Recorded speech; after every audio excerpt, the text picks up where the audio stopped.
The text arrived while I was scraping leftovers off a plate at table 7.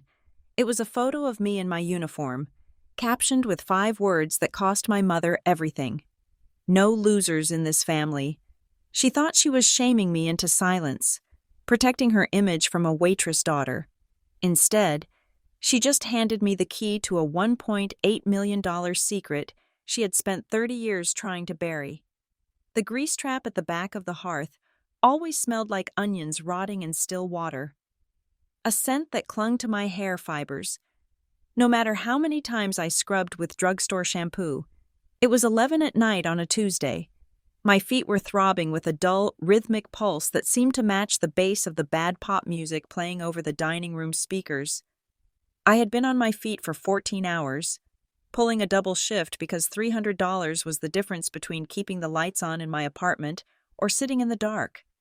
I adjusted my apron, tightening the knot at my waist until it dug in. It was a grounding sensation. Pain meant I was still here. Pain meant I was earning. I picked up the tray for table 6, balancing 3 plates of chicken fried steak and a precarious stack of side salads. My wrists ached. I was 32 years old, and my joints felt like they belonged to a retired bricklayer. The dining room of the Hearth was mid-range Larkhaven dining at its finest.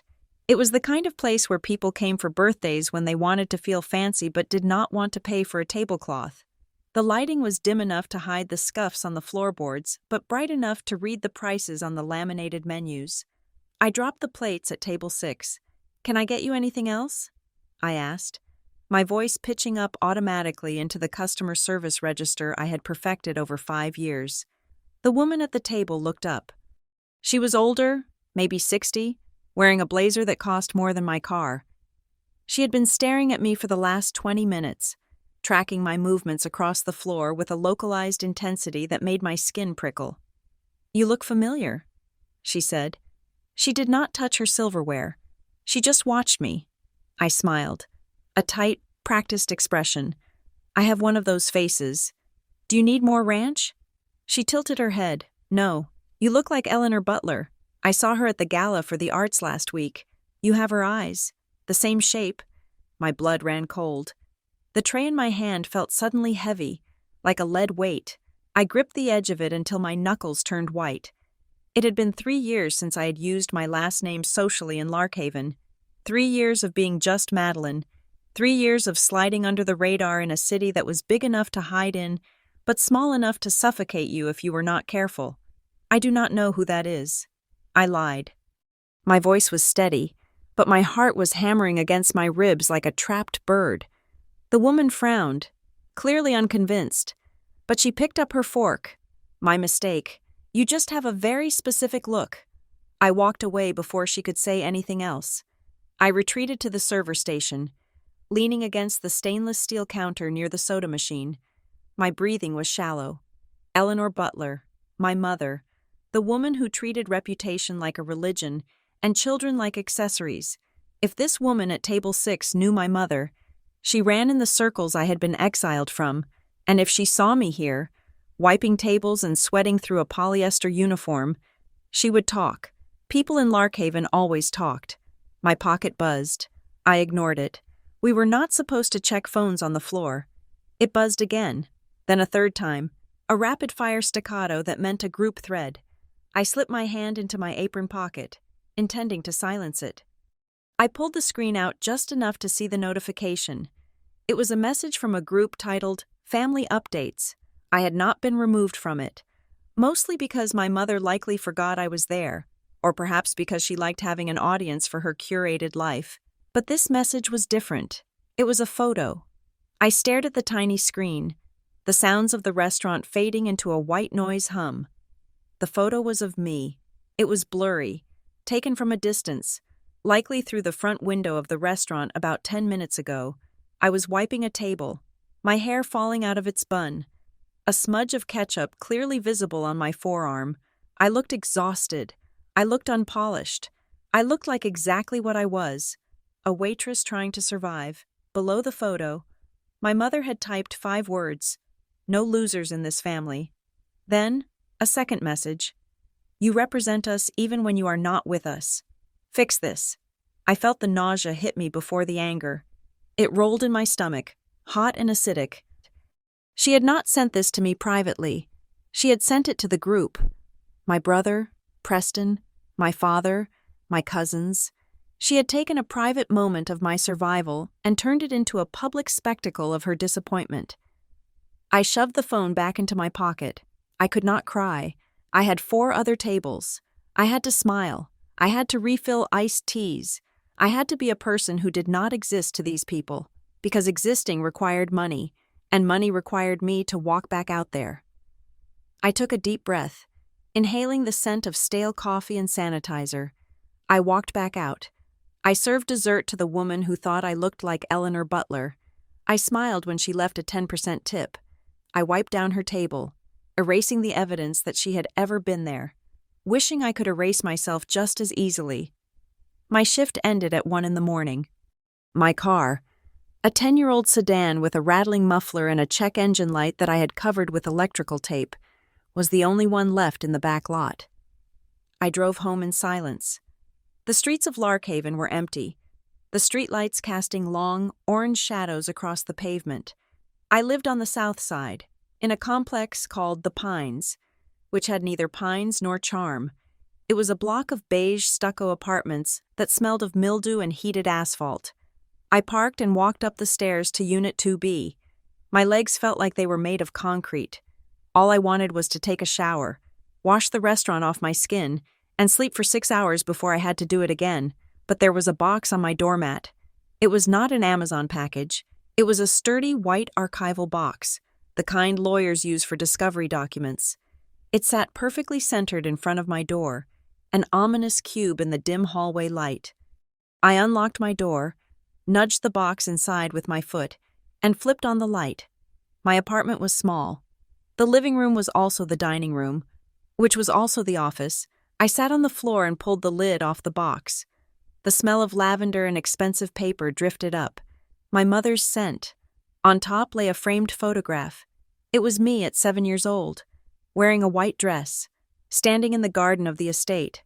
I looked happy. I looked rich. Next to it was a silver locket, tarnished black around the edges. I picked it up. It was the one my grandmother had given me. Inside, the tiny picture of my grandfather was scratched out. Beneath the sentimental debris was a thick envelope. I opened it. The document inside was titled, Voluntary Severance and Non-Disclosure Agreement. I laughed.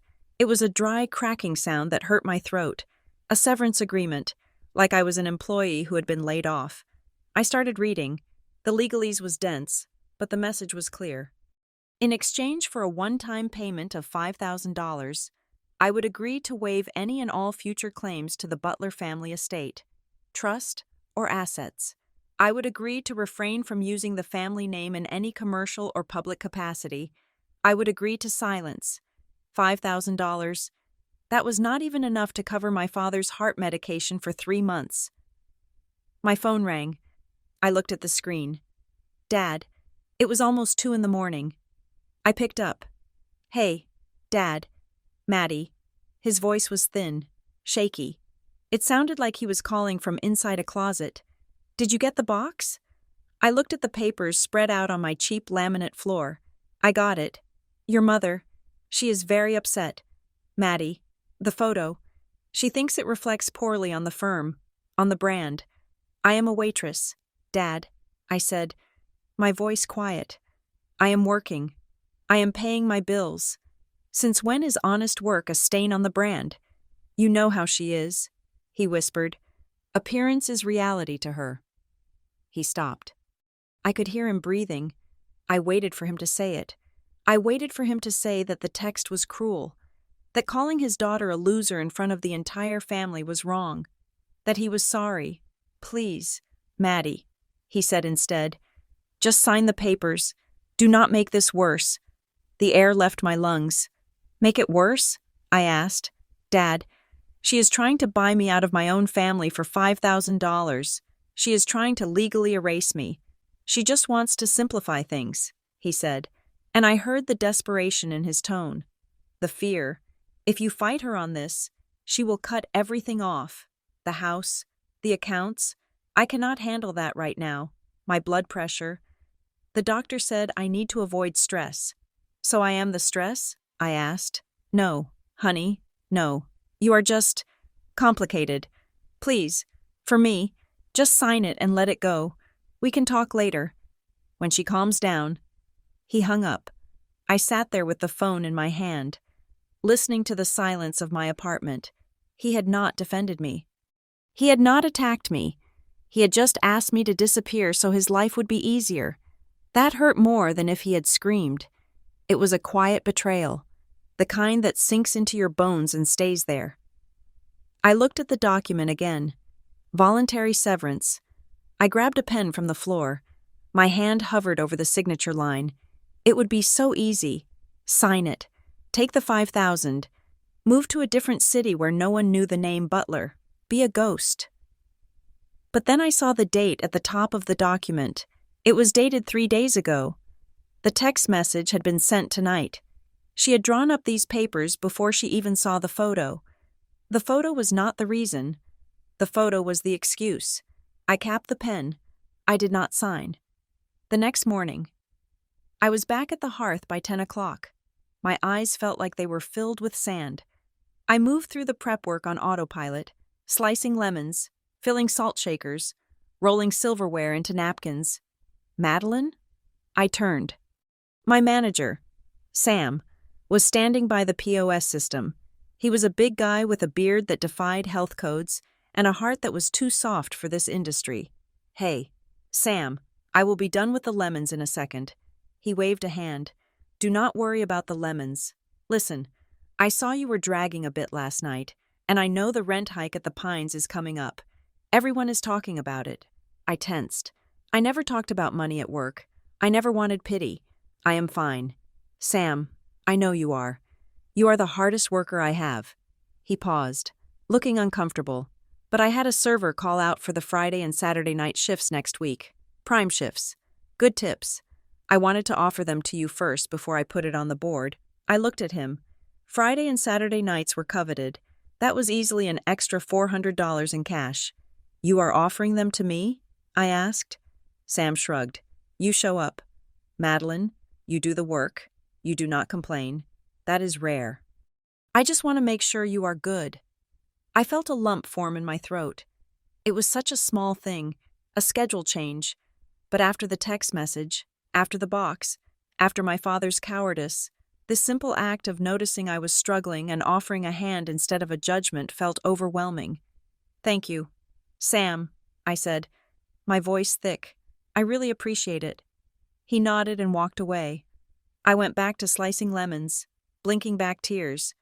I had been starving for respect, not admiration, not legacy, just the basic respect of being seen as a human being who was trying. After the lunch rush, I had a 2-hour break. I did not go home. I drove downtown to the community legal clinic. It was located in the basement of a community center, a room that smelled of old coffee and desperate situations. I waited 40 minutes to see a volunteer attorney. Her name was Sarah, and she looked younger than me, wearing a suit that was slightly too large. I explained the situation briefly. I did not mention the millions. I just showed her the severance letter. She read it, frowning. She tapped a pen against her chin. This is aggressive, Sarah said, and weirdly timed. How so? I asked. Usually, families do this when there is a specific event, a marriage, a divorce, a death. But you said everyone is healthy? As far as I know. I said, my dad has high blood pressure. But that is it. Sarah flipped to the second page. See this clause here? It waives your right to contest any current or pending probate matters. That is specific language. Usually, you only see that if there is a distribution happening. Distribution? Like an inheritance or a trust payout. Sarah looked at me. Do you have any reason to think there is an estate issue? Like a grandparent who passed recently? No. I said, my grandparents died 10 years ago. Everything was settled then. Sarah handed the paper back to me. Do not sign this. Not yet. This reads like they are trying to clear the deck before something big lands. If you sign this, you are locking yourself out of whatever is coming down the pipeline. I walked out of the clinic with my hands shaking. Something big. When I got back to my apartment that afternoon to change for the dinner shift, there was a notice on my door. Certified mail, attempted delivery. I drove to the post office before they closed. I stood in line for 20 minutes, my anxiety ratcheting up with every second. When the clerk finally handed me the envelope, it was thick and heavy. The return address was a law firm in the capital. Holloway Associates. I had never heard of them. My family used a boutique firm in Larkhaven for everything. I tore it open in the front seat of my car. Notice of pending distribution review. Re. The estate of Beatrice Butler. Beatrice. My aunt. My father's sister. She had died 5 years ago. I scanned the document. It was a notification that the 5-year maturity date of the Beatrice Butler Revocable Trust was approaching, and that a review of beneficiaries was being conducted. 5 years. My mother had never mentioned a 5-year timeline. When Aunt Beatrice died, my mother had told us that Beatrice died in debt, that the estate was bankrupt, and that we were lucky to not be liable for her bad decisions. I sat there, the engine idling. Why would I be getting this now? And why from a different law firm? I pulled out my phone. I went to my email archives. I searched Beatrice, hundreds of results, mostly family chain emails, but I scrolled back to 5 years ago, back to the month before she died. I found it. A subject line. For the girl who works hard. I opened it. Maddie, I know your mother thinks I am a fool. Maybe I am. I spent too much time trying to buy peace with people who only understand war. But I want you to know something. I built something good. Not the money. The money is just fuel. I built a safeguard. If anything happens to me, do not let them turn what I built into a trophy. It is meant to protect people, not egos. You are the only one who understands the difference. Love. Aunt B. I stared at the screen until the pixels blurred. A safeguard. My mother had lied. She had lied about the bankruptcy. She had lied about the debt. And now, 3 days before this 5-year mark, she was trying to force me to sign away my rights for $5,000. The text message about me being a loser? It was a distraction. It was emotional bait to make me feel small, to make me feel worthless. So I would take the crumbs she offered and disappear. She was terrified. I looked at the certified letter again. Pending distribution review. I was not just a waitress she was ashamed of. I was a beneficiary. I put the car in gear. I had to get to work. I had to smile at customers. I had to carry trays. But the heavy, crushing weight in my chest was gone. It was replaced by a cold, sharp clarity. I was not going to sign the severance. I was not going to take the $5,000. I was going to find out exactly what Aunt Beatrice had left behind, and I was going to find out why my mother was so desperate to keep me from seeing it. She wanted a loser? Fine. She was about to realize that the only thing more dangerous than a loser is a loser with nothing left to lose. The offices of Holloway and Associates were located in a glass spire that overlooked the financial district of the state capital. A 2-hour drive from Larkhaven. I had called in sick to the hearth for the first time in 3 years, claiming a migraine that felt only half invented. The stress of the last 48 hours had settled behind my eyes like a bruised weight. I wore the only suit I owned, a charcoal blazer and skirt combination I had bought at a thrift store for a funeral 2 years ago. It fit poorly in the shoulders, but I hoped the crispness of the white blouse underneath would distract from the fraying hem. I was walking into a world my mother had raised me in, but one I had not inhabited since I was 18. Mr. Vance was not what I expected. He was not the grandfatherly leather chair attorney my father preferred. He was young, sharp-angled, and sat behind a desk that looked like a slab of floating concrete. He did not offer me coffee. He offered me a file. "Ms. Butler," he said, his voice devoid of the pity I usually received when people found out I was a waitress. "Thank you for coming in on such short notice. As I stated in my letter, the 5-year maturity mark of the Beatrice Butler Revocable Trust is approaching this Friday." I opened the file. It was thick with dense paragraphs and flagged sticky notes. I admit I am confused. I said, My mother told us Aunt Beatrice died bankrupt. She said there was no estate, only debt. Mr. Vance clasped his hands on the desk. He did not look surprised. Beatrice Butler was a complex woman, he said. She was indeed leveraged at the time of her death, but she had placed the bulk of her assets, real estate holdings, a diversified portfolio, and the rights to several patents, into an irrevocable trust 5 years prior to her passing. That trust was designed to remain dormant and accumulate interest until 5 years after her death. That date is Friday. He paused, letting the information land. The current valuation of the trust is approximately $1.8 million. My breath hitched. $1.8 million? That was not just money. That was a life. That was freedom. And you are a beneficiary, he added. I looked at the document. There was my name, Madeline Butler. But it is not that simple, Vance continued, leaning forward. Your aunt had very specific views on family dynamics. She included what we call a morality clause, though she preferred the term integrity clause. The trust dictates that disbursements are not automatic. They are subject to review by a family representative. Who is the representative? I asked, though I already knew the answer. Currently, it is your mother, Eleanor Butler, Vance said. She has the authority to approve or deny disbursements based on her assessment of the beneficiary's conduct and adherence to family standards. I felt a cold laugh bubble up in my chest. Family standards. That explained the text. That explained the panic. If she could prove I was a loser, a liability, she could deny my share legally. She could keep the entire $1.8 million under her control, but, Vance said, holding up a finger, there is a secondary clause, a fail-safe. If the primary representative is found to be acting in bad faith, or if there is evidence of financial misconduct or fraud regarding the trust assets, the role of family representative automatically transfers to the alternate representative. He turned a page in the file and pointed to a line at the bottom. The alternate representative is you, Ms. Butler. The room went silent. The hum of the air conditioning sounded like a roar.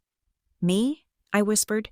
Your aunt believed that you were the only member of the family who, and I quote from her addendum, understood the value of a dollar earned rather than inherited.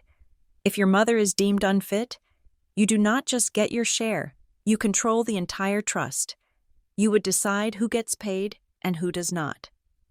I sat back, the cheap fabric of my chair scratching against my blazer. This was why the severance letter had arrived. This was why she wanted me to sign away my rights. It was not just about the money, it was about power. If I stayed in the game, I was a threat to her throne. Is there any indication of bad faith? I asked, trying to keep my voice steady.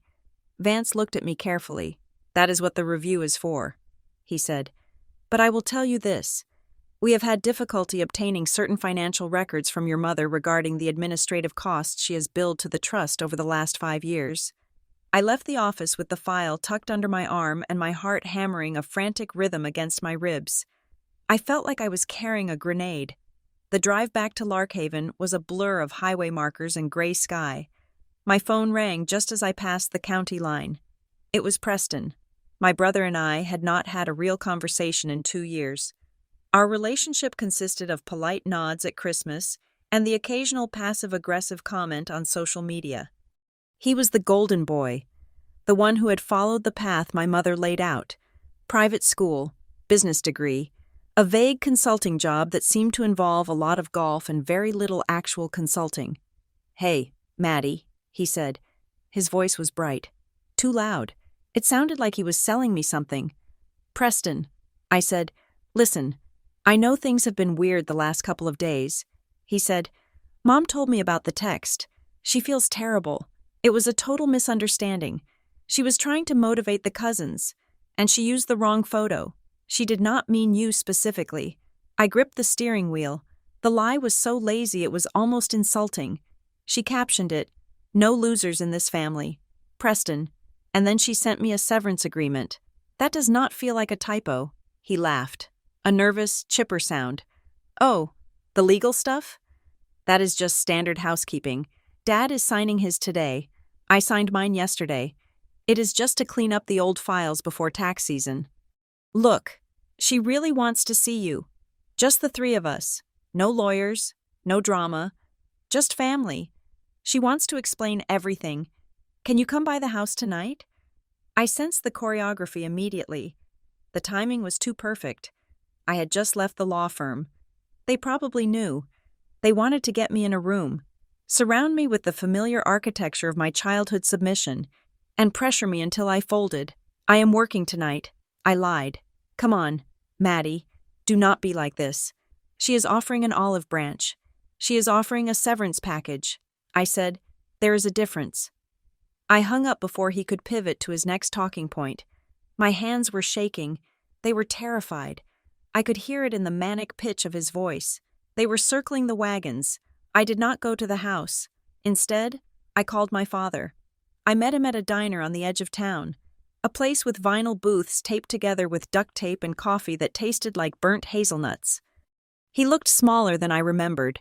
His polo shirt hung loosely on his frame, and his eyes were rimmed with red. He did not hug me. He just slid into the booth opposite me and ordered a water. Did you sign the papers? Dad? I asked. He looked down at his hands. They were trembling slightly. I had to. Maddie? She said it was the only way to simplify the estate. She said if we did not consolidate everything under her name, the taxes would eat us alive. Dad, I said gently, do you know about Aunt Beatrice's trust? His head snapped up. Beatrice? There is no trust.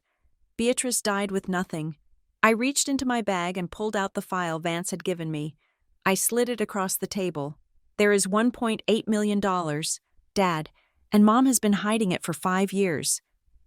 He stared at the folder, but he did not open it. He looked afraid to touch it, as if it might burn him. It does not matter, he whispered. Maddie, you have to listen to me. You have to sign the release. If you do not... She said she's going to sell the house. The house?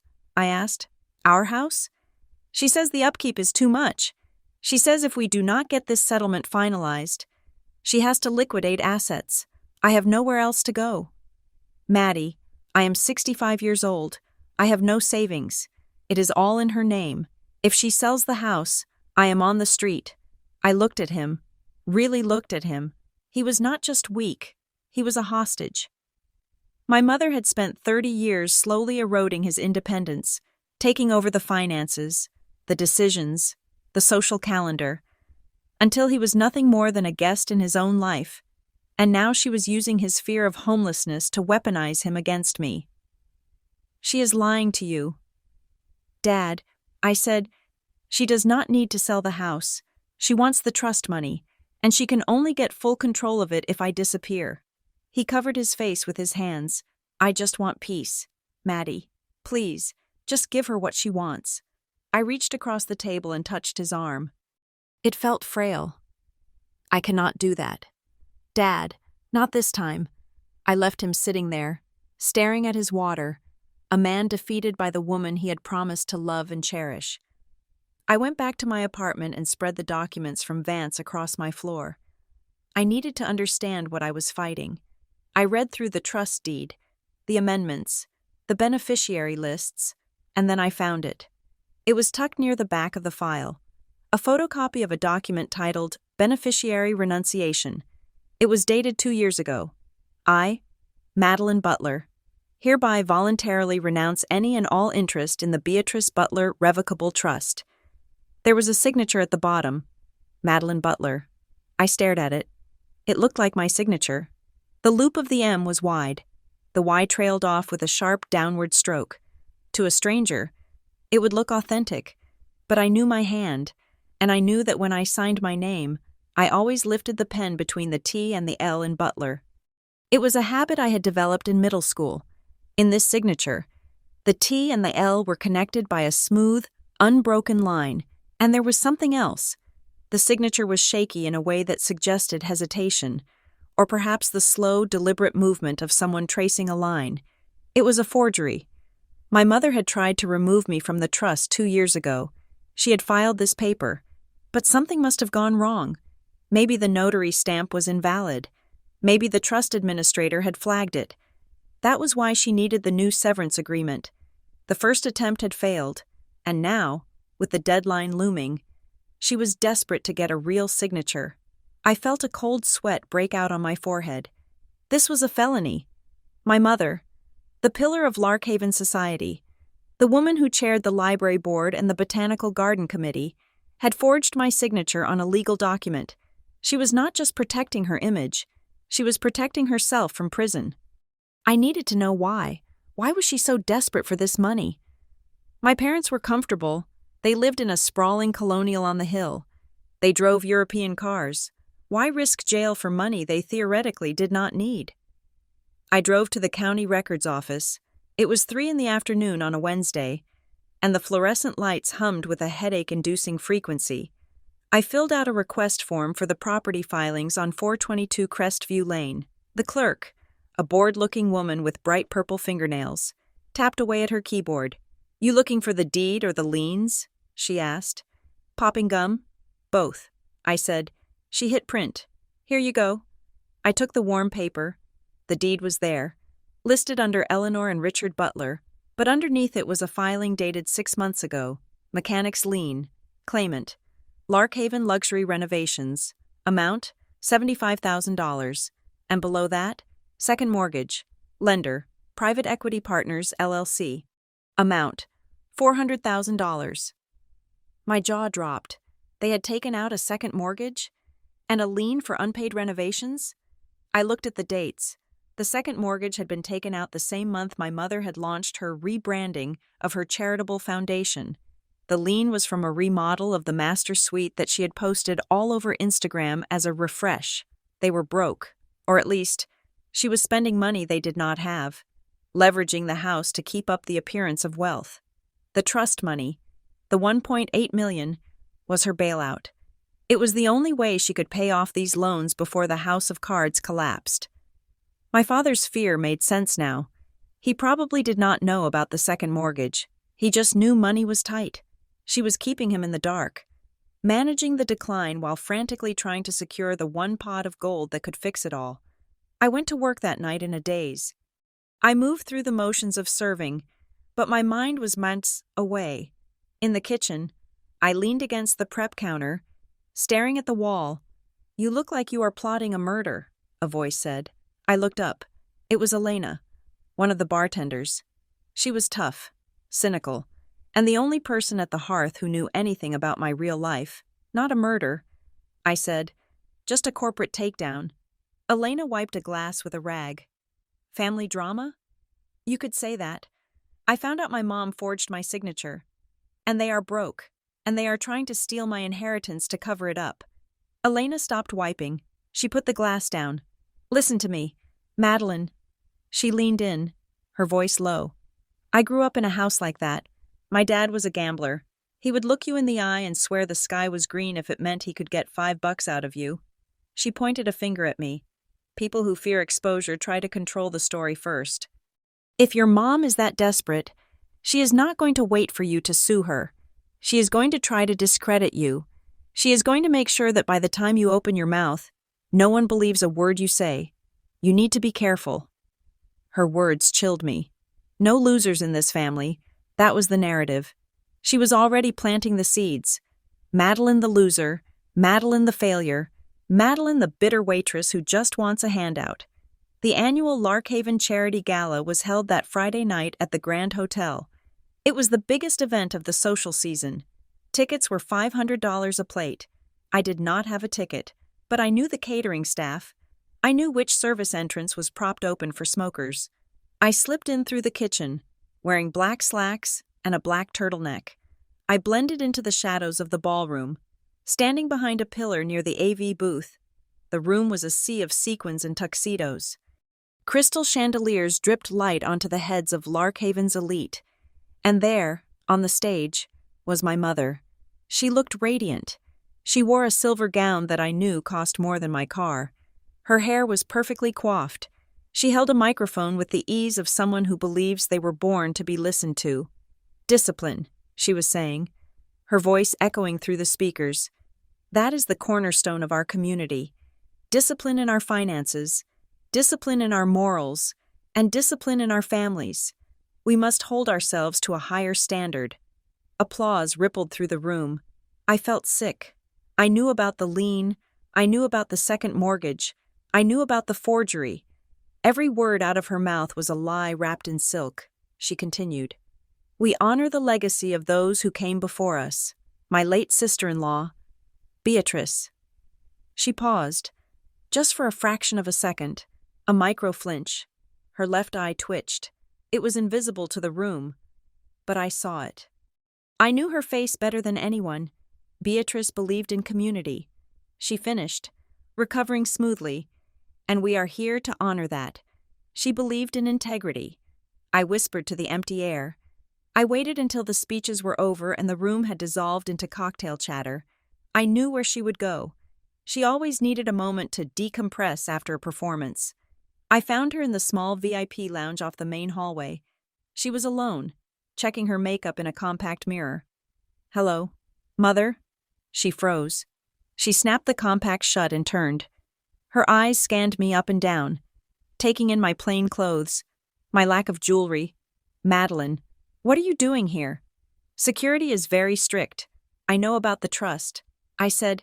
I did not raise my voice. I kept it low, calm. I know about the 1.8 million. I know about the lien on the house. And I know about the forgery you filed 2 years ago. Her face went perfectly still. The mask of the grieving sister-in-law, the benevolent matriarch, vanished. Underneath was something hard and sharp. You have been busy, she said. I saw the renunciation. Mother, the signature is wrong. You traced it. That is fraud. She walked over to the buffet table and picked up a glass of champagne. She took a sip, her eyes never leaving mine. Do not say that word. You do not know what you are talking about. I was handling administrative issues. It was a mistake, a clerical error that would have cost me my inheritance? I asked. She set the glass down. The sound of crystal hitting glass was sharp. You are a waitress, Madeline. What would you do with that kind of money? You would waste it. You would give it to some loser boyfriend or spend it on nothing. I have built something here. This foundation, this reputation. It supports this family. It supports you, whether you realize it or not. She took a step closer. The scent of her expensive perfume was suffocating. Here is the reality. You cannot afford a lawyer who can beat me. You cannot afford to fight this. I will drag it out for years. I will bleed you dry. And in the end, you will get nothing. She reached into her clutch and pulled out a checkbook. Sign the severance. I will give you $20,000. Cash. Tonight. You can take it and go somewhere else. Start over. Buy a new car. Just go. $20,000. To erase myself. To let her win. To let her keep stealing from a dead woman who had tried to protect me. I looked at her. I saw the fear behind the arrogance. She was terrified I would say no. I am not signing. I said. Her eyes narrowed. Then you are a fool. I am a witness, I said, and you cannot control me anymore. I turned and walked out. My legs were shaking so hard I could barely stand. I heard her call my name. A sharp, commanding bark. But I did not stop. I walked out of the hotel, past the valets, past the luxury cars, and into the cool night air. I had no plan. I had no money. I was up against a woman who had spent her life perfecting the art of crushing anything that threatened her image. But as I looked up at the stars above Larkhaven, I realized something. I wasn't the daughter she was ashamed of anymore. I was the enemy she had created, and I was just getting started. I had $11,400 in a high-yield savings account that no one knew about. It was not a fortune. It was 5 years of birthday checks I never cashed. Holiday tips I skimmed off the top of my earnings, and the sale of a vintage watch my grandmother left me before the family absorbed everything else. I had named the account Escape Fund in my banking app. For years, I told myself it was for a down payment on a condo, or maybe a culinary certification course. Now I knew what it was really for. It was war chest money. I walked into the office of Elias Thorne on a Tuesday morning. His practice was located in a converted brick row house on the edge of the Arts District, sandwiched between a graphic design studio and a coffee roaster. The stairs creaked. The waiting room smelled of old books and fresh espresso. He was not a shark in a glass tower like the firm my mother used. He was a mid-level litigator with a reputation for stubbornness and a rate I could just barely afford. I put the retainer check on his desk. $3,000. I need someone who is not afraid of the name Butler. I said. Thorne picked up the check. He was a man in his 50s with graying hair and sleeves rolled up to his elbows. He looked at me over the rim of his reading glasses. In Larkhaven. That is a short list. Ms. Butler. But I am on it. I handed him the files, the severance letter, the trust documents Mr. Vance had given me, and the copy of the forged renunciation. He spent the next hour reading in silence, occasionally making a noise in his throat that sounded like a hum of disapproval. When he finally looked up, his expression was grim. This trust, he said, tapping the document, it is not just a pile of money, it is a minefield. Your aunt wrote this like she expected someone to try and loot it. Show me. I said. He turned the document to page 14. See this? Clause 4B. The Beatrice Butler Community Grant. It mandates that 20% of the annual yield must be distributed to a scholarship fund for underprivileged students in Larkhaven. It is non-negotiable. And here's the kicker. Any attempt to divert these specific funds triggers an automatic external audit. He flipped to another page. Now look at the expense reports from the last 5 years. Your mother's nonprofit, the Butler Foundation, has been managing the administrative side of the trust. I looked at the line items. Administrative fee, 12%. Consulting fee, 8%. Facility usage fee, $5,000 monthly. They are bleeding it, Thorne said bluntly. These fees are legal on the surface because the trust allows for reasonable administration costs. But 20% in overhead? That is predatory. She is effectively taking the money meant for the scholarship and funneling it into her own foundation under the guise of management fees. And from there? I asked. From there. It is a black box, Thorne said. But if I had to guess, the foundation pays for your mother's travel, her dinners, her galas. She is using your aunt's legacy as her personal ATM. I felt a surge of nausea. Aunt Beatrice had wanted to help kids go to college. My mother was using that money to buy influence. We have them on the fees, Thorne said. But the forgery? That is the silver bullet. If we can prove she faked your signature on that renunciation document 2 years ago, she is not just removed as trustee. She is facing criminal charges. Do it, I said. Thorne looked at me. Once we file this report with the trust administrator, there is no going back. Madeline, this is not a dispute anymore. It is an indictment. You are declaring war on your mother in a public record. I thought of the text message. No losers in this family. File it. I said. 2 days later, I was in the middle of the lunch rush when my phone rang. It was the landline from my parents' house. I almost ignored it, but a cold instinct made me answer. Hello? Madeline? It was not my mother. It was their housekeeper, Mrs. Gable. She sounded frantic. Mrs. Gable? What is wrong? It is your father, she said. The ambulance just left. He collapsed in the study. I dropped a tray of water glasses. They shattered on the tile floor. Shards of glass exploding around my ankles. I did not even look down. I am on my way. I drove to Larkhaven General with my hazard lights flashing, running 2 red lights. My hands were shaking so hard I could barely grip the wheel. My father was weak. Yes, he was cowardly, but he was still my dad. He was the one who taught me how to ride a bike, the one who used to sneak me candy when my mother put me on diets. I found him in a private room on the cardiac floor. He was hooked up to a monitor that beeped with a slow, steady rhythm. He looked gray, his skin blending in with the sterile sheets. Dad? I whispered. He opened his eyes. When he saw me, he started to cry. It was a silent, leaking weeping that was terrible to watch. I am sorry. Maddie, he wheezed. I am so sorry. I pulled a chair close to the bed and took his hand. It felt cold. It is okay. Dad, you are okay. Was it a heart attack? Stress, he said. Just stress. My chest felt like it was being crushed in a vice. "Where is Mom?" I asked, looking around the empty room. "She is handling the paperwork," he said. "She was worried about the insurance coding. She went to administration." Of course she did. Even his collapse was an administrative inconvenience. "Dad," I said softly, "you cannot keep living like this. She is killing you." He squeezed my hand with surprising strength. "I do not know how to leave. Maddie." He looked at the ceiling. "I signed everything over to her 20 years ago. The accounts, the titles. I thought I was being a good husband. I thought I was trusting her. But now, if I leave with the clothes on my back. I am 65. I am too old to be poor. It was not love keeping him there. It was not even loyalty. It was a financial prison. She had structured their marriage exactly like she structured her charities. Total control. With no exit clause for the dependents. You are not alone." I said, "I am fighting her, Dad, and I am going to win. When I do, I am going to get you out." He looked at me with a mixture of hope and terror. "She will destroy you, Maddie. She stops at nothing. Let her try," I said.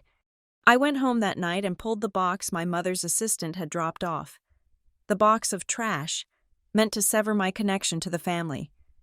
I had looked through it once, but I had been too angry to really see it. I dumped the contents onto my bed, the photos, the tarnished locket, the old report cards. I picked up the locket box. It was a velvet-lined jewelry case, smelling of mildew. I ran my thumb over the lining. It felt lumpy. I pulled at the edge of the velvet. It came loose. Underneath the lining was a folded piece of yellow carbon paper. I unfolded it.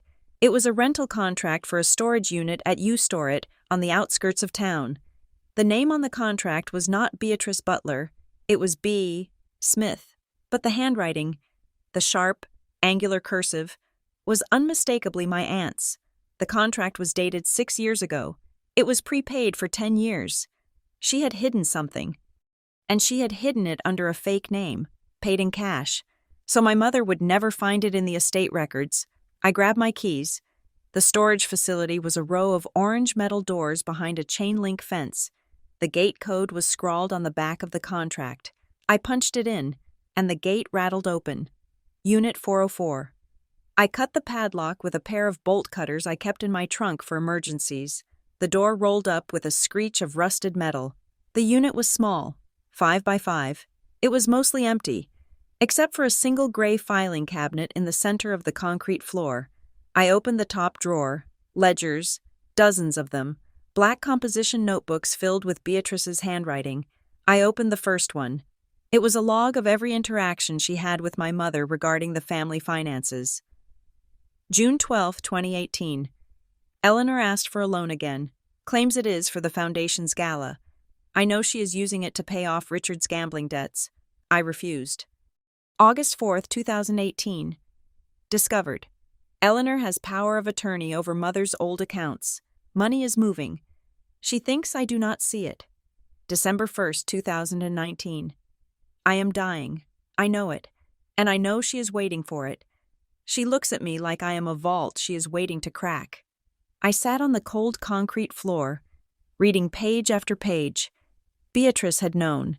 She had known my mother was embezzling from the family long before the trust was even active. She had documented every lie, every stolen dollar, every manipulation, and in the back of the bottom drawer, I found a stack of letters. They were addressed to the Ethics Committee of the State Bar and the IRS. They were never mailed. A sticky note was attached to the top letter. If I send these, Richard goes down with her. He signed the tax returns. I cannot do that to my brother. I have to find another way to stop her. The trust was her other way. She had created the trust not just to give money, but to create a legal trap that my mother would eventually walk into. I packed the ledgers into a tote bag. I had the weapon Beatrice had been too kind to use. I did not have her hesitation. The next day, Preston walked into the hearth. It was the peak of the lunch rush. The restaurant was loud, filled with the clatter of silverware and the hum of conversation. I was at the POS station entering an order for table 4 when I felt a presence behind me. Hey, sis, I turned. Preston was wearing a navy suit that looked tailored. He had a smile plastered on his face that did not reach his eyes. What are you doing here? Preston? I asked. Just grabbing a bite, he said, his voice booming. He wanted people to hear. He wanted an audience. I thought I would support local business. Support my sister. He sat at a high-top table in my section. He ordered the most expensive steak on the menu and a bottle of wine. He was loud. He laughed too hard at everything. When I brought the check, he made a show of it. He pulled out a wad of cash, peeling off $100 bills. Keep the change, he said loudly to the dining room. You guys work so hard. It is the least I can do. He grabbed the arm of a busboy passing by and stuffed a 20 into his shirt pocket. Generosity, right? He said, winking. That is what the butlers are about. I felt my face burning. He was mocking me. He was performing wealth in the place where I scrubbed floors, trying to remind me of the hierarchy. He leaned in as I picked up the check presenter. His breath smelled of mints and aggression. Mom is really worried about you. Maddie, he whispered. His voice dropped to a hiss. She knows you're talking to lawyers. She knows you are digging. I stared at him. Go home. Preston, you know she can ruin you, right? He continued, his smile never wavering. She knows every owner in this town. You think you will be able to get a job anywhere in Larkhaven after she is done? You will be lucky to scrub toilets at the bus station. Just take the 20 grand and leave. He reached out and patted my hand. It was a condescending ownership touch. Don't be stupid. Excuse me. The voice was deep and flat. Sam, my manager, was standing behind Preston. He was not smiling. Sam was 6'2", an ex-Marine who ran his kitchen with military precision and treated his staff like a platoon. Is there a problem here? Sam asked. Preston laughed. Leaning back. No problem. Just catching up with my sister. Leaving a big tip. You should be thanking me. I think you need to leave, Sam said. Preston's smile faltered. Excuse me? I am a paying customer. You are harassing my staff. Sam said, take your money and get out. Preston stood up, his face flushing red. Do you know who I am? My mother is Eleanor Butler. I do not care if your mother is the Pope. Sam interrupted, stepping closer. You are disturbing the peace. Get out before I call the cops and have you trespassed. The room had gone silent. Customers were watching. Preston looked around, realizing his performance had backfired. He grabbed his cash off the table. Fine. This place is a dump anyway.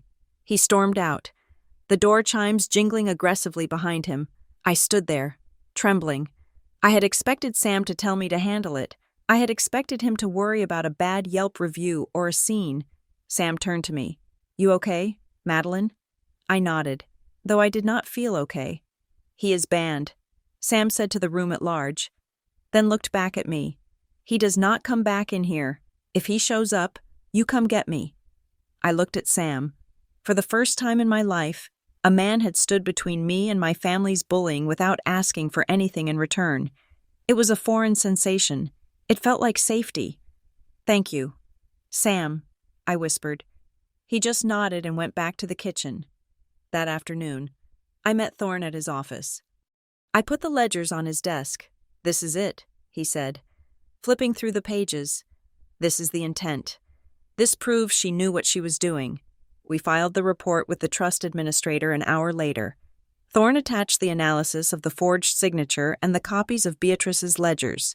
The trust administrator was a man named Mr. Henderson, a neutral third party appointed by the court. He called us on speakerphone. Ms. Butler, Henderson said, his voice grave. These are serious allegations. If we open a formal investigation based on this evidence, the trust assets will be frozen immediately. No disbursements to anyone. The foundation's funding will be cut off pending the audit. I understand. I said, and you need to understand something else, Henderson added. This will not be quiet. This will turn your family into enemies in a way that cannot be undone. Once the fraud investigation starts, the state gets involved. People could go to jail. Are you prepared for that? I thought of my father in the hospital bed, terrified to leave. I thought of Preston's sneer. I thought of my mother's "no losers" text. They had already made me an enemy. I was just finally fighting back. I am prepared. I said, the backlash was immediate. It started that evening. I was at home, heating up soup, when my phone started blowing up with notifications. Facebook, Instagram, Nextdoor. My mother had gone on the offensive. She had posted a long, emotional statement on her personal page and the Foundation's page. It breaks a mother's heart to see a child lose their way. The post began, "We ask for privacy and prayers as we navigate a difficult time with our daughter, Madeline. Unfortunately, she has been struggling with significant mental health challenges and a sudden, unstable fixation on financial matters. We are doing everything we can to get her the help she needs, but we are saddened that she has chosen to lash out at the family who loves her." Attached was a photo of me from high school, looking sullen and angry. The comments were pouring in. "So sorry to hear this. Eleanor, money changes people. Stay strong." I always thought she seemed a bit off, praying for her recovery. She was painting me as crazy. She was planting the narrative that my lawsuit, my claims of fraud, were just the delusions of a mentally unstable daughter obsessed with money. She was inoculating the town against the truth. I sat there in the blue light of my phone screen, reading the words of people I had known my whole life. Neighbors, teachers, family friends, all swallowing the lie because it was wrapped in concern. I felt a scream building in my throat. It was so unfair. It was so calculated. But then I looked at the ledgers on my table. I looked at the legal file. She was loud because she was scared. She was trying to win the court of public opinion because she knew she was going to lose in the court of law. I opened my contacts list. Aunt Sarah, delete. Cousin Mike, delete. Preston, delete. Uncle Jim, delete. I went through the list, one by one, erasing the names of everyone who would side with her, everyone who would believe the lie. I cut them out. It was a digital amputation, painful and necessary. I stopped at Dad. I kept his number. Then I put the phone down. The apartment was quiet. I was alone. I had no family left. Really, just a lawyer, a boss who had my back, and a box of evidence from a dead woman who had loved me enough to tell the truth. I turned off the lights. I did not cry. I had work in the morning, and for the first time, I realized that being alone was not the same thing as being lonely. Being alone meant I was safe. Being alone meant no one could hurt me. I closed my eyes. The war had started. And I was the only one on the battlefield who knew the terrain. The conference room at the mediation center was designed to enforce neutrality. It had beige walls, a circular oak table that offered no head seat, and windows that looked out onto a generic office park. It was a space meant to strip away emotion and leave only the dry bones of negotiation. But when my mother walked in, the room seemed to shrink. She arrived 10 minutes late, a power move she had perfected decades ago. She was flanked by 2 attorneys from her high-rise firm, men in suits so sharp they looked like they could cut glass.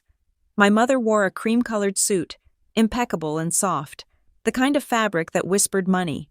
Her hair was pulled back in a loose chignon, and she wore no jewelry except for her wedding band. She had dressed down. She had dressed to look like a victim, a concerned matriarch forced into a dispute she did not understand. My father walked a step behind her, looking like a ghost in a blazer that hung off his shoulders. He did not look at me. I sat on the other side of the table. Next to me was Elias Thorne. His suit was rumpled, and he had a stack of manila folders in front of him. I had no team. I had no entourage. I just had a binder full of photocopies and a spine that felt like it had been replaced with steel rebar. Mr. Henderson, the trust administrator, sat between us. He was a man with a tired face and the patience of a saint, but I saw the wariness in his eyes as he looked at my mother's legal phalanx. "Let us begin," Henderson said.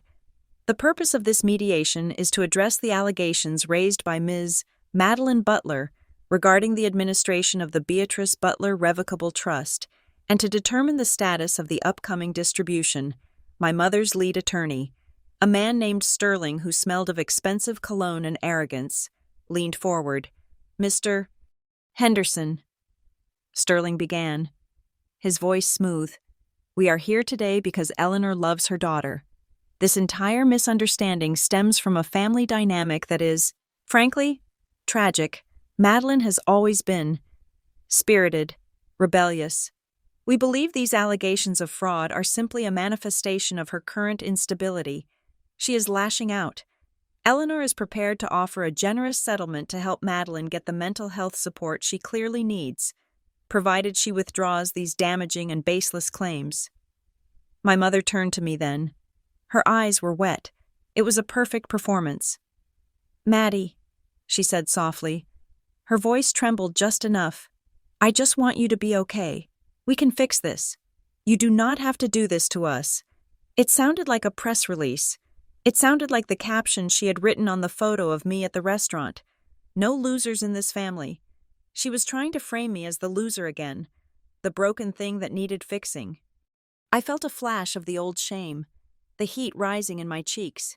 But then I looked at my father, staring at his hands. I looked at the binder. I did not speak. I nodded to Thorne. Thorne did not use smooth words. He did not offer pity. He simply opened the first folder. We are not here to discuss my client's personality, Thorne said, his voice flat and gravelly. We are here to discuss handwriting. He slid a document across the table. It was the forensic analysis of the beneficiary renunciation. This is a report from a certified forensic document examiner. Thorne continued. It analyzes the signature on the document filed by Mrs. Butler 2 years ago. The analysis concludes, with a 99% degree of certainty, that the signature is a simulation. It was traced. Sterling picked up the paper, his face impassive. He barely glanced at it. Experts can be bought. Mr. Thorne, this proves nothing. Thorne did not blink. He slid a second document across. This is the intake log from the notary public who supposedly witnessed the signature. The notary's book shows no entry for Madeline Butler on that date. And this, he slid a third paper, is a shift log from the Hearth restaurant. On the day and time this document was allegedly signed in this city, Madeline was clocking out of a double shift 2 hours away. The room went silent.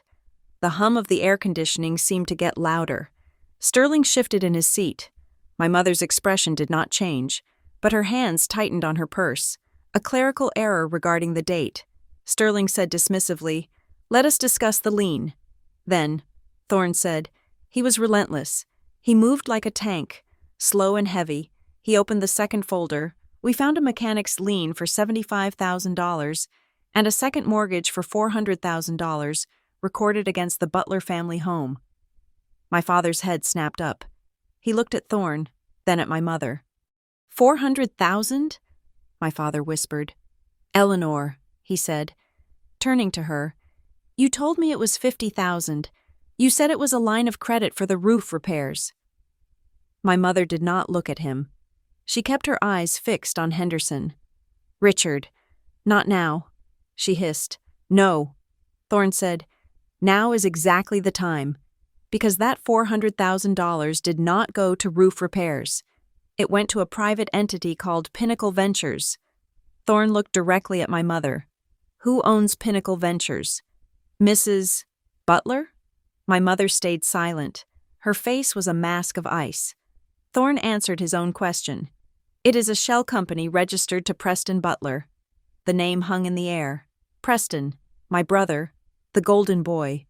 My father made a sound like he had been punched in the gut. He slumped back in his chair, his face draining of color. Preston? My father choked out. You gave Preston $400,000? Against our house? It was an investment, my mother snapped, breaking her silence. Her voice was sharp, the soft matriarch act dropping instantly. He had a business opportunity. He needed liquidity. It was a bridge loan. He is going to pay it back. He is not going to pay it back, Thorne said calmly. Because Pinnacle Ventures filed for bankruptcy protection 3 weeks ago, the money is gone, and the lenders are coming for your house.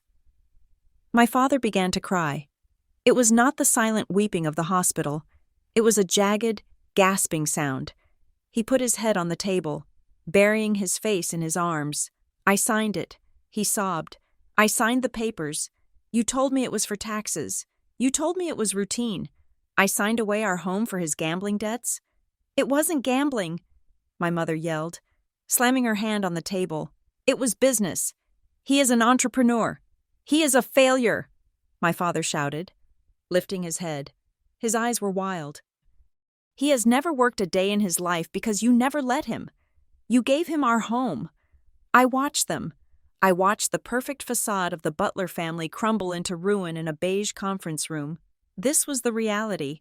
My mother had cannibalized her husband's security to prop up her son's delusions, all to maintain the image that we were successful, that we were winners." Henderson cleared his throat. He looked disturbed. "Mrs. Butler," he said, "is this true? Is the family home heavily leveraged to fund your son's business ventures?" My mother straightened her jacket. She took a deep breath, composing herself with terrifying speed. "My son was taken advantage of by predatory partners," she said, her voice cool again. "I tried to help him. I am a mother. I made a mistake in trusting his judgment. I am the victim here, just as much as Richard. She was pivoting. She was cutting Preston loose. She was rewriting the story in real time. She was the benevolent mother who loved too much, not the co-conspirator." Thorne pulled out one last piece of paper. "I anticipated you might say that," he said. He held up a printout. "This is an email chain recovered from the servers of the foundation. It is between you and Preston, dated 6 months ago." He read aloud, "Mom, the bank is asking for more collateral. I can't cover the margin call. And your reply, Mrs. Butler. Get your father to sign the deed papers tonight. I will tell him it is tax restructuring. He won't read it. Move fast before the trust catches up. We need the cash to float the foundation fees until the distribution hits." Thorne dropped the paper on the table. It landed with a soft slap that sounded like a gunshot. "You coached him," Thorne said. "You defrauded your husband to cover your son. And you planned to use the trust distribution, Madeline's inheritance, to pay it all back before anyone noticed." My mother did not speak. She stared at the paper. For the first time, I saw genuine fear in her eyes. Not the fear of losing money, but the fear of exposure, the fear of being seen. Henderson stood up. "This mediation is suspended," he said. His voice was hard, effective immediately. "I am freezing all discretionary disbursements from the Beatrice Butler Trust. That includes the administrative fees paid to the Butler Foundation." My mother's head snapped toward him. "You cannot do that," she said. "The foundation has operating costs. We have payroll. I can, and I am," Henderson said. "Furthermore, based on the evidence of the forged signature and this email indicating intent to defraud, I am filing a petition with the probate court to remove you as trustee pending a full investigation. You will hear from my senior partners." Sterling threatened, standing up. "You can have them call the district attorney," Henderson replied, "because that is where this file is going next." We walked out into the parking lot 20 minutes later. The sun was shining, bright and oblivious. It felt jarring. Inside, my family had just been legally dismantled. Outside, birds were singing. My father had stayed behind with Henderson, too shaken to drive. I told him I would come back for him, but he said he needed a moment. He needed to sit in a room that wasn't his house. I was walking to my car, Thorne by my side. When I heard the tires screech, Preston's BMW X5 skidded to a halt right in front of us, blocking my path. He jumped out. He wasn't wearing a suit today. He was wearing jeans and a t-shirt, and he looked like he hadn't slept in 3 days. His face was blotchy. "You!" he screamed, pointing at me. Thorne stepped in front of me. "Back off." "Preston!" Thorne warned. Preston ignored him. He lunged around Thorne, getting right in my face. "Are you happy now?" he hissed. Spittle flew from his mouth. "Are you happy? You just froze the accounts. Mom called me. She is hysterical. They are going to audit everything." "Good," I said. My voice was calm. It surprised me. "You are killing her!" Preston shouted. He ran a hand through his hair. "Manic. Do you know what this is going to do to her reputation? To the foundation? You are burning the whole family down because you are jealous. Because you couldn't hack it in the real world, so you had to come back and wreck ours." I looked at him, really looked at him. He was 35 years old, but he was a child. He genuinely believed that consequences were an attack. He believed that my refusal to be robbed was an act of aggression. He had been poisoned by my mother's worldview, that we were entitled to everything, and anyone who stood in our way was a villain. "I am not killing her. Preston," I said, "I am stopping her. And I'm stopping you. You stole $400,000 from Dad. You risked his home. It was a loan," he shrieked. "I was going to pay it back once the trust cleared. It is all the same money anyway. It is family money. It was Aunt Beatrice's money," I said, "and she explicitly didn't want you to have it." He looked like he was going to hit me, his fists clenched at his sides. "You are a traitor," he spat. "Mom was right. You are a loser. You have always been a loser." Thorne stepped forward, his hand moving to his pocket. "I am calling the police. Preston, get in your car." Preston glared at me one last time, his eyes full of a chaotic, childish hate. Then he spun around, got back in his SUV, and peeled out of the lot, leaving the smell of burnt rubber in the air. I watched him go. I didn't feel angry. I felt sad. He was a tragedy. He was a man who had never been allowed to fail. So now that failure was here, it was destroying him. "Are you all right?" Thorne asked. I took a deep breath. "I need to go to the storage unit," I said. I needed to hear her voice. I sat on the floor of Unit 404, surrounded by the dust of Beatrice's life. I had gone through the ledgers. I had gone through the receipts. But there was one envelope I hadn't opened yet. It was at the very bottom of the box, tucked inside an old copy of To Kill a Mockingbird. On the front, in her sharp script, "For Madeline. Open when the fighting starts." I opened it. "My dear Maddie, if you are reading this, it means they have shown you who they really are. I am sorry. I wanted to believe they would change. I wanted to believe that losing me would wake them up, but people who feed on appearance rarely change their diet. They will try to erase you. Maddie, they will try to make you feel small so they can feel big. They will tell you that the money is the only thing that matters, and that by fighting for it, you are greedy. Do not listen. The money is not the point. The point is the promise. I created the scholarship clause because I wanted my legacy to be a ladder, not a hammock. I wanted to help people who are climbing, not people who are resting. Protect the scholarship. No matter what they offer you, no matter what they threaten, protect the funds for the community. That is the only part of this money that is clean. The rest is just leverage. You are stronger than them. Maddie, you always were. You were the only one brave enough to walk away. Love, Aunt B. I wiped a tear from my cheek. A ladder, not a hammock. That was it. That was the answer. My mother and Preston saw the trust as a hammock, a safety net to catch them when they fell, a cushion for their mistakes.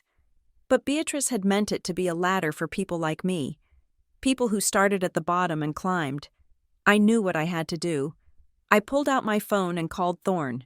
"Set up a meeting," I said, "not a mediation, a settlement offer." We met 2 days later. This time, we didn't go to the neutral center. We went to my mother's house. It felt strange to walk through the front door. The house smelled the same, lilies and lemon polish. But the energy was different. It felt hollow. My mother was in the living room. She was wearing a bathrobe. It was 2 p.m. I had never seen Eleanor Butler in a bathrobe past 7 a.m. in my entire life.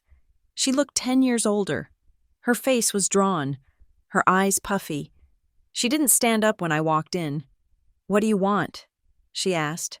Her voice was rasping. Thorne stood by the door. I walked over and sat on the ottoman across from her. "I have a proposal," I said. She laughed.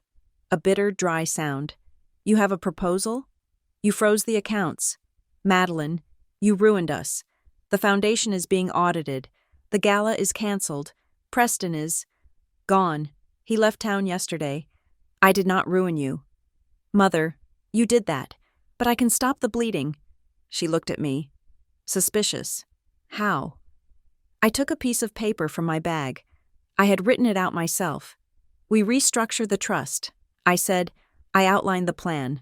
First, we fully fund the Beatrice Butler Scholarship immediately. We take the 20% principal and lock it into an independent endowment that you cannot touch, and I cannot touch. It goes to the community. It goes to the ladder. Second, I said, I will authorize a one-time emergency disbursement from the remainder of the trust to pay off the lien on this house. My mother blinked. You would do that? I am not doing it for you. I said, I am doing it for Dad. I am not going to let you lose his home. But there is a condition. What condition? She asked, her eyes narrowing. The house goes into Dad's name, solely, and the remainder of the trust, whatever is left after the scholarship and the lien, is distributed to me. You step down as trustee.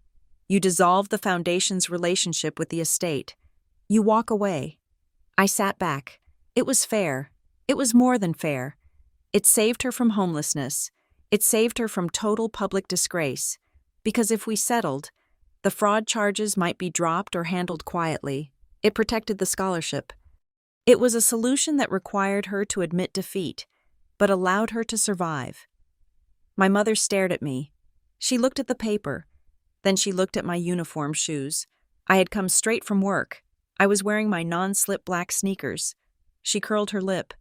You think you can come into my house, in your waitress shoes, and dictate terms to me? Mother, I said, this is the only way out. No, she said. She sat up straighter, pulling the robe around her like a royal cloak. I will not be dictated to by a child who carries plates for a living. I will not step down. I will not give up the foundation. That foundation is my life. It is my name. It is Aunt Beatrice's money. I said, it is my family, she shouted. Her voice cracked. I am the head of this family, not you. I will fight you. I will find a way. I will not sign that paper. She stood up, shaking. Get out. A waitress doesn't get to decide what happens to the Butler legacy. I stood up slowly. I looked at her. I saw a woman who was drowning, and I had just thrown her a life preserver, but she wouldn't grab it because she didn't like the person throwing it. She was addicted to the hierarchy. She needed to be above me more than she needed to be safe. She would rather lose the house, lose the money, and go to jail than admit that her waitress daughter had the power to save her. I understand, I said quietly. I turned to Thorne. Let's go. You are making a mistake, she screamed after me as I walked to the door. You are nothing. You are a loser. I opened the door and stepped out onto the porch. My father was sitting on the swing, looking out at the lawn. He had heard everything. He looked up at me. His eyes were sad, but clear. She refused? He asked. She refused. I said. He nodded slowly. He stood up. He reached into his pocket and pulled out a set of keys. I am coming with you. Maddie, he said. I looked at him. Dad, you don't have to. I do, he said. I can't stay here. Not anymore. I can't watch her choose her pride over our survival. He walked past me, down the steps, to his old sedan. I watched him go. My mother was still screaming inside the house, her voice muffled by the thick oak door. She was alone with her hierarchy. She was the queen of a burning castle. I walked to my car. I had tried. I had offered mercy. But mercy requires humility to accept, and my mother had none. Now, there was only the verdict left. The probate court was a study in beige and fluorescent indifference. It smelled of floor wax and stale anxiety, a scent that seemed to permeate the drywall itself.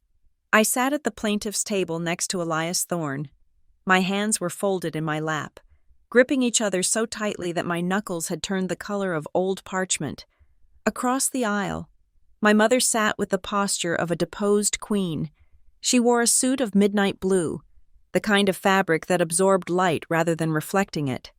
Sterling, her attorney, was whispering something in her ear, but she was not listening. She was staring straight ahead at the empty judge's bench, her jaw set in a line so rigid it looked painful. My father was not there. Thorne had advised against it. He is a witness, not a party. Thorne had said, and frankly, seeing him sitting behind you might make your mother detonate before we even get on the record. So I was alone. The hearing was not a trial. Not technically. It was an evidentiary hearing regarding the petition to remove a trustee, but it felt like a trial. It felt like an autopsy of my family's rotting core. Judge Holloway entered the room.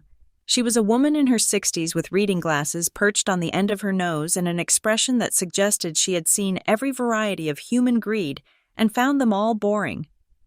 We rose, we sat. The air in the room grew heavy. "Mr.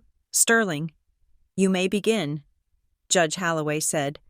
Sterling stood up. He buttoned his jacket with a smooth, practiced motion. He walked toward the podium, not looking at me, but directing his energy entirely at the judge. "Your Honor," he began, his voice a rich baritone, "we are here today because of a family tragedy, not a financial one, but an emotional one. The petitioner, Ms. Madeline Butler, has filed a motion based on misinterpretation and malice. She is a young woman who has unfortunately been estranged from the family structure for some time. Her claims of fraud are simply her way of lashing out at a mother who has tried, repeatedly, to help her." He turned to me then, his eyes cold. "We intend to show that the administrative fees in question were necessary for the operation of the Butler Foundation, a charitable entity that does good work in this community. We intend to show that the so-called forgery was a clerical error made by an overworked assistant. And we intend to show that this entire proceeding is a waste of the court's time, driven by a daughter's vindictiveness." Thorne did not object during the opening.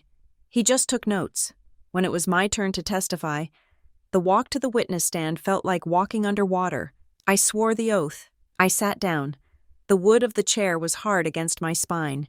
Sterling approached me for cross-examination first, a strategic move to rattle me. "Ms. Butler," he said, leaning against the podium, "is it true that you work as a waitress?" "I am a server at the hearth." "Yes. And is it true that you have struggled financially in the past? That you have refused financial assistance from your mother?" "I have refused hush money," I said. Sterling smiled. A thin, patronizing expression.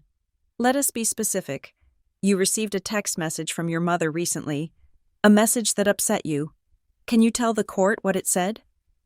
I looked at my mother. She was watching me, her eyes drilling into mine. She wanted me to cry. She wanted me to scream. She wanted the unstable daughter she had pitched to the public. It said, "No losers in this family," I stated, keeping my voice flat. "And that hurt your feelings?" Sterling asked. "It made you angry?" It clarified her position. I said. Sterling paused, looking confused. "Clarified?" "Yes." I looked at the judge. It was not an emotional outburst. "Your Honor, it was a statement of policy. My mother views family members as assets or liabilities. A waitress is a liability. A liability hurts the brand. And in her mind, if you are a liability, you do not get paid. You get cut." I took a breath. The text was not drama. It was evidence of motive. She was preparing to distribute the trust assets, and she needed to justify cutting me out to protect the liquidity she needed for herself. She called me a loser to delegitimize me before the check cleared. Sterling frowned. He tried to pivot. "But you admit you are angry? You admit you want to punish her?" "I am not here for punishment," I said quietly. "I am here because my father is going to lose his home. I am here because there is a lien on a house he worked for his whole life, taken out to fund a shell company owned by my brother. I am not afraid of my mother. Mr. Sterling, I am afraid that by the time this is over, there will be nothing left but debt and a reputation for theft." Sterling tried to interrupt, but I kept going. "I am afraid that the legacy my aunt left to educate children is being used to pay for gala dinners and private loans. I am not vindictive. I am terrified." I stopped. The room was silent. I had not raised my voice. I had not pointed fingers. I had simply spoken the truth that everyone in the room, deep down, already knew. Thorne stood up then. "Your Honor," he said, "I would like to call Mr. Arthur Gentry to the stand. Mr. Gentry was a forensic accountant." He looked exactly like what you would expect, a man who found excitement in spreadsheets. He wore a gray suit and carried a briefcase that looked like it contained nuclear codes. He took the stand. Thorne walked him through his credentials, which were impeccable. Then, Thorne handed him a binder. "Mr. Gentry," Thorne said, "did you have a chance to review the financial records of the Beatrice Butler Revocable Trust and the associated expense reports from the Butler Foundation?" "I did," Gentry said. His voice was dry, precise. "And did you find any irregularities?" Gentry adjusted his glasses. "I found significant irregularities regarding the classification of administrative expenses," he said. "Can you give the court an example?" Thorne asked. Gentry opened his binder to a tabbed page. On February 14th of last year, a disbursement of $4,500 was made from the trust to the foundation for donor outreach and networking. "And what did your audit reveal that money was actually used for?" Gentry looked at a receipt stapled to the page. It was paid to the Serenity Spa and Resort in Scottsdale, Arizona. The receipt details a 3-day package for two, including massage therapies and a private villa. The names on the guest registry were Eleanor Butler and Preston Butler. A murmur went through the courtroom. My mother went rigid. Thorne nodded. "And on August 3rd? A charge of $12,000 for office supply and equipment upgrades?" Gentry flipped the page. That payment was traced to a luxury handbag retailer in Paris. The itemized invoice lists 3 leather totes and a silk scarf. The silence in the room changed. It shifted from bored to electric. This was not vague mismanagement. This was theft. This was taking money meant for scholarships and buying purses. Thorne continued for 20 minutes. He walked Gentry through flight records, private dinners classified as board meetings that took place at 5-star steakhouses with no other board members present. And finally, the payments to Pinnacle Ventures. "Can you explain the transfers to Pinnacle Ventures?" Thorne asked. Gentry looked at the judge. Between January and June of this year, 3 transfers totaling $400,000 were made from the family's personal accounts that had been replenished by transfers from the foundation, which had been replenished by the trust. It was a laundering cycle. The trust money was moved to the foundation as fees, then to the personal account as salary reimbursement, then to Pinnacle Ventures to cover margin calls. The judge was writing furiously. Sterling looked like he wanted to be anywhere else on earth. "Thank you, Mr. Gentry," Thorne said. We took a recess. I walked out into the hallway, needing air. The marble corridor was cold. I leaned against the wall, closing my eyes. My head was pounding. "Madeline!" I opened my eyes. Preston was standing there. He looked terrible. His skin was sallow, and he was wearing a suit that looked like he had slept in it. He was pacing back and forth, vibrating with nervous energy. "Preston," I said, "I thought you left town. I came back for this," he said. His voice was a harsh whisper. "Look, we need to talk, before the judge comes back. There is nothing to talk about," I said. "Gentry just laid it all out." "No, listen," he said. Stepping closer, he looked around to make sure no one was watching. "I can fix this. I talked to Mom. We can work something out." He licked his lips. "If you drop the fraud claim, if you tell the judge you misunderstood the accounts, we will let you have something." I stared at him. "You will let me have something?"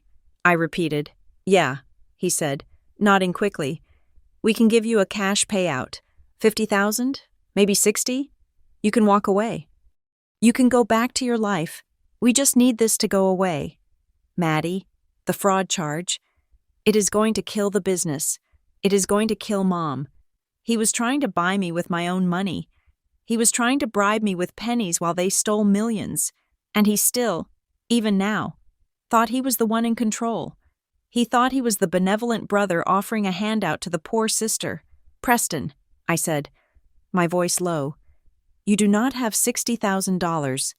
You do not have anything. You are bankrupt." He flinched. "We can move money," he insisted. "We can make it work. Just drop it. Please, do it for the family." I looked at him. This man who had mocked me in my restaurant, who had called me a loser, who had stolen our father's security to play business tycoon.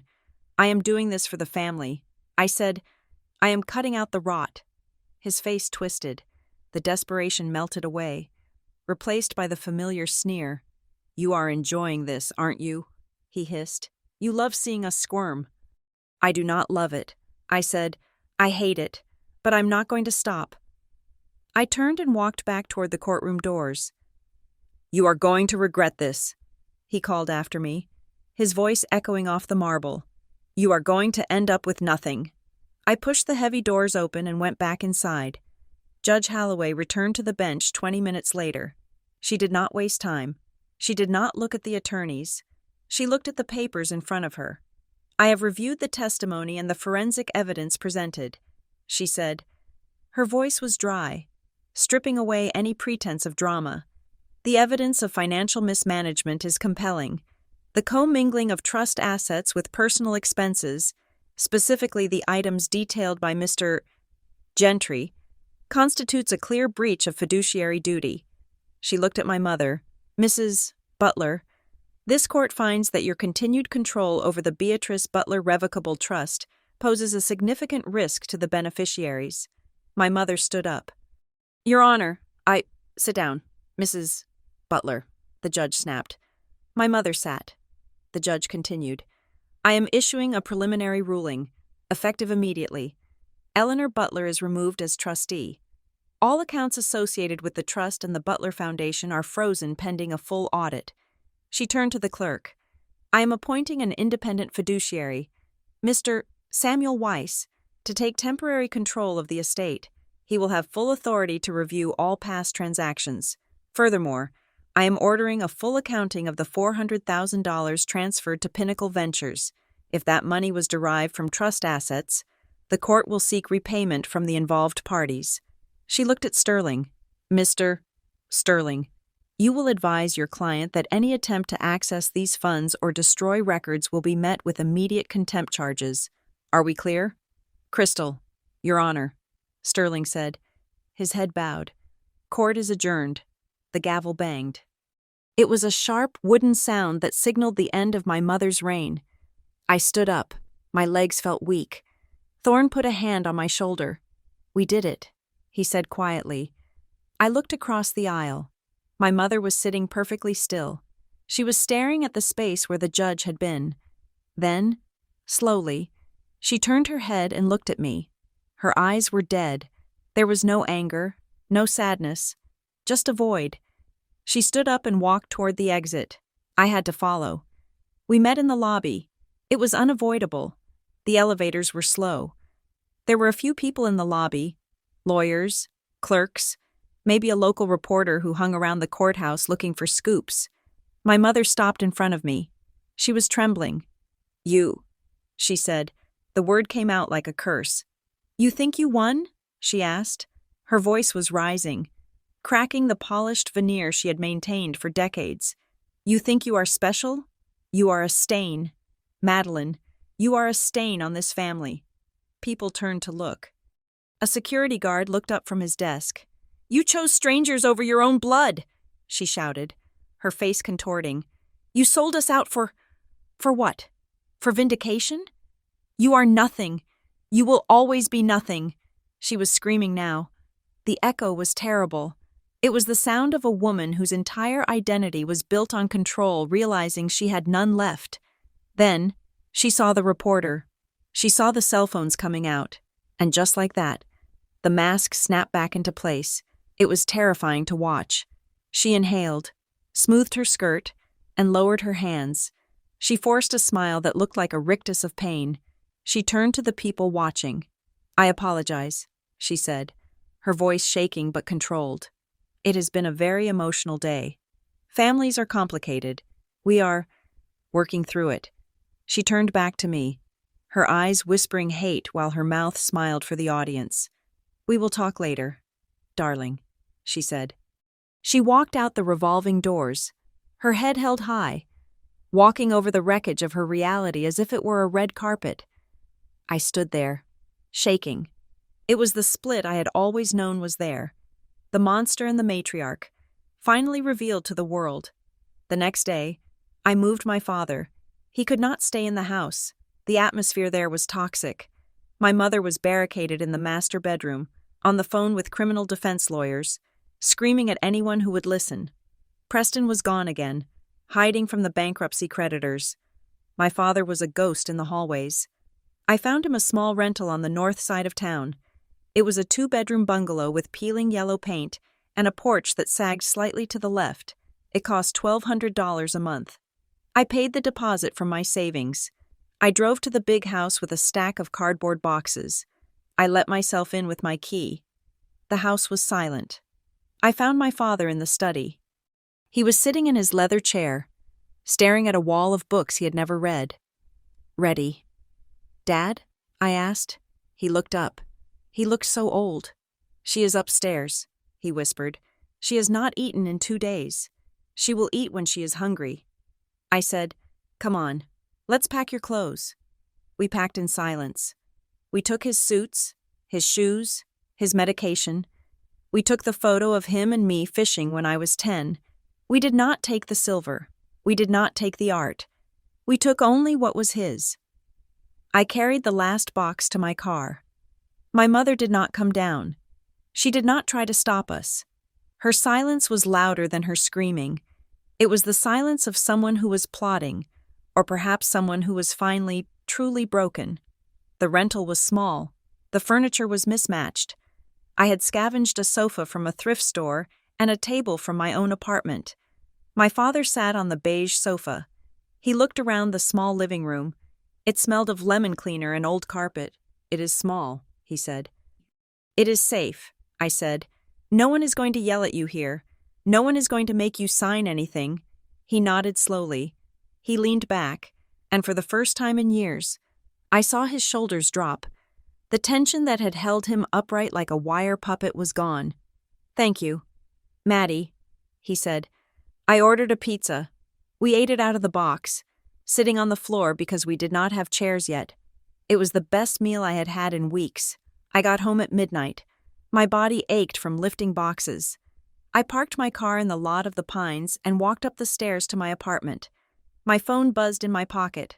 I pulled it out. Unknown number. It was a picture message. I tapped it open. The blood drained from my face. It was a photo of my apartment door, my front door, taken from the hallway, and superimposed over the image, in bold red letters, was one word: stop. I froze on the landing. I looked around. The hallway was empty. The shadows stretched long and thin. It was not a subtle threat. It was a direct escalation. It could have been Preston. It could have been someone my mother hired. It did not matter who sent it. The message was clear. "We know where you sleep." My heart hammered against my ribs. The instinct to run, to hide, to cry, surged up in my throat. This was what they wanted. They wanted me terrified. They wanted me to drop the case because I was afraid for my physical safety. I took a deep breath. I forced my hand to stop shaking. I did not run. I walked to my door. I unlocked it. I went inside and locked the deadbolt. I jammed a chair under the handle. Then, I sat down and called the police non-emergency line. Larkhaven Police, Dispatcher Miller. "I need to file a report regarding a digital threat and harassment," I said. My voice was steady. I was a waitress who had handled drunk men twice my size. I was a daughter who had just dismantled a dynasty. I would not give them the satisfaction of my hysteria. I gave the officer the details. I emailed the screenshot. I knew. Realistically, they would not do much. It was a burner number. They would file a report and tell me to be careful. But the paper trail mattered. Every threat, every text, every attempt at intimidation was just another nail in their legal coffin.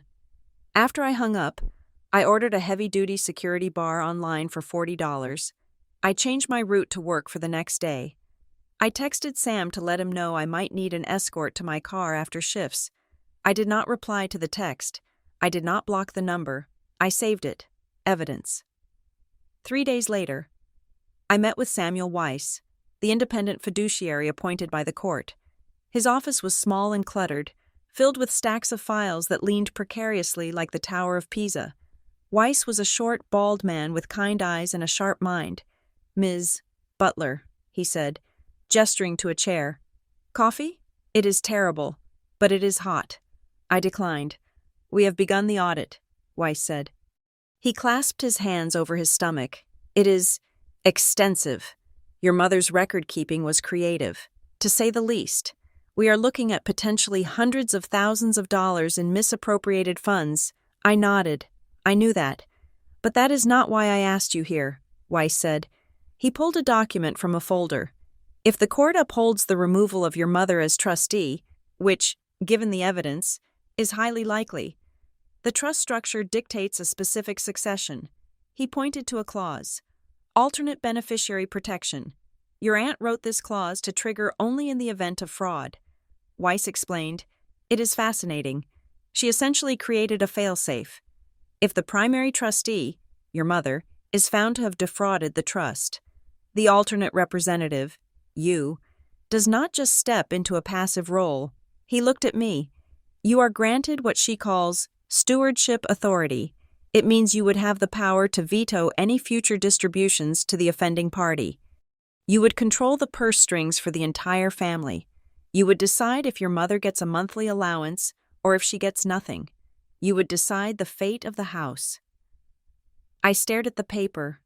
Stewardship authority. It was absolute power. The tables had not just turned. They had flipped entirely. I could cut my mother off completely. I could leave her with nothing, just as she had tried to do to me. I could use the money to punish her for every insult, every rejection, every moment she made me feel small. Weiss watched me carefully. "It is a lot of power, Ms. Butler, and frankly, it is a lot of work. The trust requires quarterly reports, tax filings, investment oversight. It is not a lottery win. It is a job, and it is a job that will require you to manage your family, the same family that is currently threatening you, for the rest of your life." He leaned forward. "You have the option to decline. We can appoint a corporate trustee. They would follow the letter of the law, distribute the minimums, and you could walk away with your share and never speak to them again." I sat there, listening to the hum of the refrigerator in the corner. Walk away. Take the money. Leave them to the corporate wolves. I could be free, but if I walked away, who would protect the scholarship? A corporate trustee would maximize profits, not community impact. Who would ensure my father's housing was paid for? A corporate trustee would follow the rigid rules, and my father might fall through the cracks. "I will think about it," I said. That night, I sat on the floor of my apartment. The security bar was wedged under the door handle. The lights were low. I had the box from the storage unit open next to me. I pulled out the letters Beatrice had written. Not the legal ones, the personal ones. "Dear Maddie, July 12, 2015. I saw you at the restaurant today. You didn't see me. I was in the back booth. You were carrying a tray that looked heavy enough to break your back, but you were smiling at an old man who was taking too long to order. Your mother tells everyone you are lost. She says you are wasting your potential, but I watched you work. Maddie, you aren't lost. You are building. You are learning how to stand on your own feet. That is something Eleanor never learned. She thinks standing requires stepping on someone else. The legacy I'm leaving isn't a prize. It isn't a reward for being a butler. It is a tool, and tools are heavy. If you pick it up, your hands will get dirty. You will have to make hard choices. You will have to be the adult in a room full of children. But I think you are the only one strong enough to carry it." I put the letter down. Tools are heavy. She was right. The legacy wasn't a winning lottery ticket. It was a burden. If I accepted the stewardship, I became the warden of my dysfunctional family. I would have to interact with my mother. I would have to monitor Preston. I would be tied to them forever, bound by the very money that had torn us apart. Revenge would be easy. I could take the power and crush them. Freedom would be easy. I could take the money and run. But responsibility? Responsibility was hard. Responsibility meant securing the scholarship so kids in Larkhaven could go to college. Responsibility meant paying my father's rent so he didn't die of stress. Responsibility meant managing my mother so she couldn't hurt anyone else, even if I hated her. I looked at the stop photo on my phone. They wanted me to stop. They wanted me to be afraid. They wanted me to be the little girl who did what she was told. I picked up the letter again. You are the only one strong enough. I wasn't a waitress anymore. I wasn't a victim. I was the steward. I picked up my phone and texted Thorne. I'm taking the role. Draw up the papers. I blew out the candle on my table. The room was dark, but for the first time in weeks, I wasn't looking over my shoulder. I was looking ahead. The hearing was over. The real work was just beginning. The final hearing did not feel like a battle. It felt like a dissection. The courtroom was quiet, the air thick with the smell of floor polish and the hum of the ventilation system. We were back before Judge Holloway, but the atmosphere had shifted. In the preliminary hearing, there had been tension, a sense that the facts were still fluid, capable of being spun. Now, the facts were cold, hard, and immovable. My mother sat at the defense table, her posture rigid. She was wearing black, a choice that seemed designed to evoke sympathy, as if she were mourning a death rather than facing a fraud verdict. Beside her, Sterling looked tired. He shuffled papers with the resignation of a man who knows his client has given him a losing hand. Judge Holloway put on her glasses and picked up the final report from the independent fiduciary. Samuel Weiss, I have reviewed the findings, the judge said. Her voice was level, stripping the room of any lingering drama. The forensic analysis of the signature on the renunciation document is conclusive. It is a forgery. The analysis of the email servers confirms a coordinated effort to conceal assets and defraud the trust. She looked over her glasses at my mother. Mrs. Butler, this was not a misunderstanding. This was not a clerical error. The evidence shows a deliberate, sustained attempt to erase a lawful beneficiary, your daughter, in order to maintain control over funds that were never yours to spend. My mother did not flinch. She stared straight ahead, her face a mask of porcelain indifference. I wondered if she even heard the judge, or if she was already rewriting the moment in her head, turning the courtroom into a stage where she was the martyr. The judge continued. The withdrawals made to the Butler Foundation under the guise of administrative fees were improper. The payments to Pinnacle Ventures were a breach of fiduciary duty. She turned a page. Therefore, this court orders the following. First, Eleanor Butler is permanently removed as trustee. Second, the court orders full repayment of the $380,000 in improper fees and diverted funds.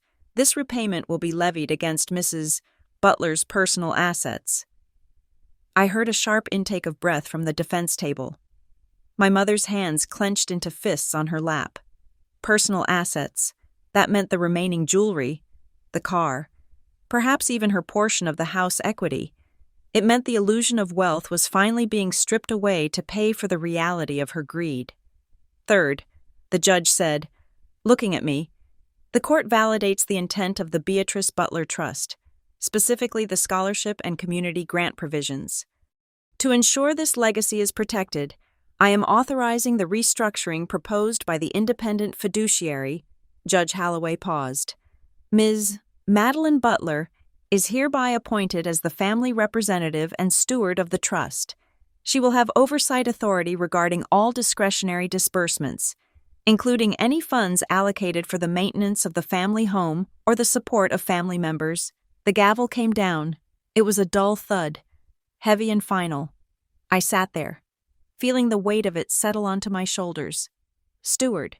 It sounded noble, but I knew what it really was. It was a sentence. I was now the gatekeeper. I was the one who would have to say yes or no to the people who had spent my entire life telling me I was worthless. After the hearing, Sterling approached Thorne. They spoke in low tones, exchanging documents. My mother stood by the window, looking out at the parking lot. She looked smaller than she had an hour ago. The sunlight hit the side of her face, revealing lines of exhaustion that her makeup usually hid. Thorne came back to me. She wants to speak with you, he said. Alone. I looked at her. Is it safe? I asked. Thorne nodded. She knows she is cornered. Madeline, there are no more moves on the board. I walked over to her. She did not turn as I approached. She kept watching the cars moving on the street below. Ordinary people living lives that did not involve forensic accountants and forged signatures. "Hello, Mother," I said. She turned slowly. Her eyes were dry. There was no anger in them, which frightened me more than the rage would have. "You won," she said softly. "I did not win," I said. "I just stopped you from stealing. There is a difference." She sighed, a long, shuddering breath. She reached out and touched the sleeve of my blazer. It was a tentative gesture, almost maternal. "I know you think I am a monster, Maddie, but everything I did it to hold us together. The lifestyle, the reputation, the name, it is all we have. Without it, we are just people. We were always just people," I said. She looked at me, her expression softening. It was the face I remembered from when I was very small, before I became a disappointment. It was the face of a mother who could, theoretically, love her child. "I am sorry," she said. The words hung in the air. I felt a crack in my chest. I had waited 32 years to hear those words. I had waited through the diet camps, the criticism, the disowning text, the silence. "I am sorry it came to this," she continued. "I am sorry we are enemies. I miss you, Madeline. I miss my daughter." I felt tears pricking my eyes. I wanted to believe her. I wanted, so desperately, to fall into that trap, to let the little girl inside me believe that the war was over and that she finally saw me. "We can fix this," she said, her voice gaining a little strength. "We can be a family again. I can accept your role as steward. I can respect that." She stepped closer, her hand sliding down to squeeze my fingers. "But, Maddie, for us to move forward, we need to handle the public side of this. The text message, the no losers comment. It is destroying the foundation's credibility. People are misunderstanding it." I went still. The warmth in her touch suddenly felt cold. "What are you asking?" I whispered. "Just a statement," she said quickly, her eyes bright with calculation. "A joint statement. You could say that it was an inside joke, that you and I have a dry sense of humor, that the text was taken out of context, and that you were never actually disowned. If you say that, if you validate me, we can save the reputation. We can start over." I pulled my hand away. The crack in my chest sealed up, replaced by a wall of ice. It wasn't an apology. It was a negotiation. She didn't want her daughter back. She wanted her witness back. She wanted me to perjure my own reality to save her social standing. "You want me to lie." I said. "I want you to help the family," she corrected. "No," I said. Her face hardened. The softness vanished, replaced by the sharp angles of the woman who had forged my signature. "Madeline, be reasonable. You have the money now. You have the power. Why do you need to humiliate me? I am not humiliating you." I said, "The truth is humiliating you, and I will not rewrite it." I took a step back. "I can live with you hating me. Mother, I can live with being the villain in your story, but I will not live with being rewritten. That text happened. You disowned me. You tried to erase me. That is the history. You have to live in it." She stared at me, her mouth a thin line of disdain. "You are cruel," she spat. I turned and walked away. I did not look back. I left her standing by the window, trapped in the prison of her own image, while I walked out the door into the reality she despised. The fallout for Preston was less quiet. With the trust funds locked down and the transfers to Pinnacle Ventures exposed as fraudulent, the creditors stopped being polite. The bankruptcy court seized his assets. His SUV was repossessed from the driveway of his rented condo. He tried to spin it. Of course, he went to the local bars, the country club grill, telling anyone who would listen that his sister had sabotaged him. He claimed I was jealous of his success, that I had manipulated the judge, that I was mentally unstable. But Larkhaven was a small town, and court records are public. The local newspaper ran a story about the hearing. They printed the details of the forensic accountant's report. They printed the part about the $400,000 taken from the family home. The narrative collapsed. Preston wasn't the victim of a vindictive sister. He was a 35-year-old man who had looted his parents' retirement to play dress-up as a CEO. I saw him one last time, a week after the hearing. I was stopped at a red light downtown. He was walking out of a pawn shop. He looked older. He wasn't wearing a suit. He was wearing jeans and a faded polo shirt, and he was counting cash in his hand. He looked up and saw me in my car. For a second, I thought he would scream. I thought he would run over and pound on the glass. But he didn't. He just looked at me. There was no arrogance left in his eyes, just a hollow, confused shame. He looked away and hurried down the street, disappearing into the crowd. He had been raised to believe he was a prince. Now, he was learning that without the castle, a prince is just a guy who doesn't know how to work. My father settled into the rental house on the north side. It wasn't a palace. The heating system clanked in the night, and the kitchen cabinets were laminate from the 90s. But it was his. I used the first authorized disbursement from the trust to pay the lease for 2 years in advance.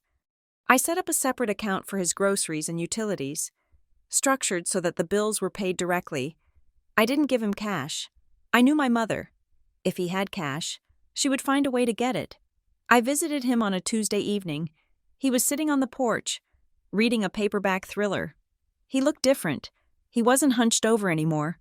"How are you, Dad?" I asked, sitting on the step. He marked his page. "It is quiet," he said. "Do you miss the big house?" He thought about it. "I miss the garden," he said. "But I do not miss the noise. I do not miss the feeling of walking on eggshells in my own living room." He looked at me. "She calls me. You know." I stiffened. I figured, "She wants me to come back," he said. "She says she can fix the guest room.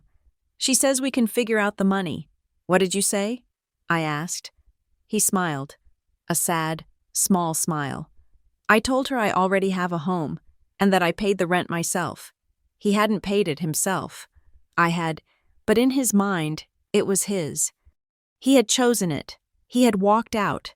For a man who had been a hostage for 30 years, that small reclamation of agency was everything. I didn't rescue him. I couldn't fix the years of weakness or the fact that he had let her hurt me, but I had built a safety net. I had given him a place where he could be safe enough to say no. That was enough. The final piece of business was the money itself. I met with Weiss in his cluttered office to sign the final stewardship papers. The document was thick. It laid out the assets. The $1.8 million, now recovered and secured. "According to the trust structure," Weiss said, tapping a line on the spreadsheet, "you are entitled to an immediate personal distribution of $100,000. It is a stewardship bonus your aunt wrote in. It is yours. Madeline, free and clear, $100,000. I thought about my car with the check engine light. I thought about my apartment at the Pines with the drafty windows. I thought about the debts I had accrued just trying to survive. $100,000 would change my life. It would buy me a house. It would buy me freedom. But I also heard the whispers. I heard Preston's voice in my head. "You did it for the money. You are just as greedy as us." I looked at the scholarship fund line item. It was currently sitting at $360,000. I picked up the pen. "I am declining the personal distribution." I said. Weiss blinked. "Excuse me?" "I want to decline the $100,000. I repeated. "I want you to move it directly into the scholarship endowment. Lock it in." Weiss sat back. "Ms. Butler, that is a very generous gesture, but you are not required to do that. You earned this. You fought for it. I know," I said, "and that is why I cannot take it. If I took the money, I proved them right. If I took the money, I became just another butler grabbing for the pie. But if I gave it away, if I used it to fund 4 more college degrees for kids in Larkhaven who actually worked for their futures, then I honored Aunt Beatrice. Then I made the legacy what she wanted it to be. A ladder. I do not want the money to be the point." I said, "The point is the promise. Put it in the scholarship." I signed the paper. I walked out of that office still driving a 10-year-old car. I was still a waitress. I still had rent to pay. But I felt lighter than I had in my entire life. I had held the gold in my hand, and I had put it down. I had broken the curse. I was at the hearth a week later. It was a Friday night, the busiest shift of the week. The restaurant was loud, a cacophony of laughter and clinking glasses. I was in the back, rolling silverware. My phone was on the counter next to me. It buzzed. I glanced at it. It was a text from an unknown number. I wiped my hands on my apron and picked it up. I knew who it was before I unlocked the screen. The message was one line. "You chose strangers over blood." I stared at the words. My mother. She had found out about the scholarship. She knew I had given the money to strangers. To her, it was the ultimate betrayal. In her world, money stayed in the bloodline. It was hoarded. It was used to build walls, not bridges. She truly believed that love was about leverage. She believed that by giving the money away, I had rejected her value system entirely, and she was right. I looked at the message. My thumb hovered over the block button. I could block her. I could erase her from my phone just like she had tried to erase me from the family. I could finish the job, but I didn't. I let the message sit there. Blocking her was a reaction. It was an emotional response. Keeping it was evidence. It was a reminder of who she was, and more importantly, who I wasn't. I slid the phone into my pocket. "Madeline," Sam called from the pass. "Order up on table 7. Coming." I called back. I walked out of the kitchen and into the dining room. Through the big front windows, I could see the street. People were walking by, holding hands, laughing, living their messy, beautiful lives. I picked up the tray. It was heavy, loaded with plates. My feet hurt. My back ached. I was a waitress in a mid-range bistro in Larkhaven. I wasn't an heiress. I wasn't a socialite. But as I walked toward my table, weaving through the noise and the light, I realized something. I was free. I had walked through the fire of my family's greed and come out the other side with my soul intact. I had saved my father. I had honored my aunt. And I had done it all without becoming one of them. I set the tray down. "Here you go, folks," I said, smiling. And this time, the smile was real. "Enjoy your meal." The text message burned in my pocket. A final ghost from a dead life. I let it burn. I had work to do. Thank you for listening to My Mom Disowned Me for Being a Waitress. Her no losers text cost her our entire 1.8 mem. Legacy. This story was a journey into the dark heart of family secrets and the price of integrity. I would love to know where you are listening from today. Are you tuning in from a bustling city, a quiet town, or somewhere in between? Please leave a comment below and let me know. If you enjoyed Madeline's fight for justice, please consider subscribing to the Revenge Stories channel. We have many more tales of betrayal, resilience, and the sweet taste of karma coming your way. And finally, I want to hear your thoughts. Did Madeline make the right choice by giving up the money? Should she have blocked her mother at the end? Share your opinions in English in the comments section. Your perspective completes the story. Until next time.